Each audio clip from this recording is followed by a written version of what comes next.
ಯಾಕೆ ರಾಜೀನಾಮೆ ಕೊಡಿ? ಕುಮಾರಸ್ವಾಮಿ ರಾಜೀನಾಮೆ ಕೊಟ್ಟಿದ್ದಾರಾ? ಬೇಲ್ನಲ್ಲಿ ಇದ್ದಾರೆ ಅಲ್ಲ, ಬೇಲ್ನಲ್ಲಿ ಇದ್ದಾರಪ್ಪ. ಅವ್ರು ಕೇಳಿ, ಅವ್ರು ಕೇಳ್ರಿ. ಈಗ FIR ಇರೋರಿಗೆಲ್ಲ ಕೇಳಪ್ಪ, ಇಲ್ಲಿ ಇಟ್ ಈಸ್ ಓನ್ಲಿ ಎಂಕ್ವೈರಿ ಮಾಡಿ ಅಂತ ಹೇಳಿರೋದು ಅಲ್ವಾ?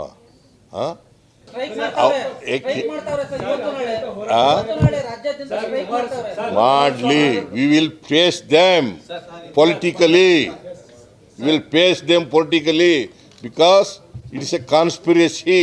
ಯಾರು ಸೂಕ್ತ ಅಲ್ಲ ಅಂತ ಹೇಳಿದವರು ಕುಮಾರಸ್ವಾಮಿ ಹಂಗಾರಿ ಅವ್ರ ಗೌರ್ಮೆಂಟ್ನಲ್ಲಿ ಕುಮಾರಸ್ವಾಮಿ ಇರೋದು ಅಲ್ಲ. ಆಯ್ತಪ್ಪ, ಅವ್ರು ಕೇಳ್ರಿ ನೋಡ್ರಿ. ಅವ್ರಿಗೆ ಕುಮಾರಸ್ವಾಮಿಗೆ ಬೇಲ್ ಮೇಲೆ ಇದ್ದಾರಲ್ಲಪ್ಪ, ಮಂತ್ರಿ ಆಗಿದ್ದಾರೆ ಕೇಂದ್ರದಲ್ಲಿ, ನಿಮ್ಮ ಸರ್ಕಾರದಲ್ಲೇ ನರೇಂದ್ರ ಮೋದಿಯವರ ಪ್ರೈಮ್ ಮಿನಿಸ್ಟರ್ ಆಗಿರೋ ಸರ್ಕಾರದಲ್ಲೇ ಇದ್ದಾರಲ್ಲ, ಅದನ್ನು ಕೇಳಿ ಅಂತ ಹೇಳಿ. ಅದನ್ನು ಕೇಳಿದ್ದೀರಾ ನೀವು?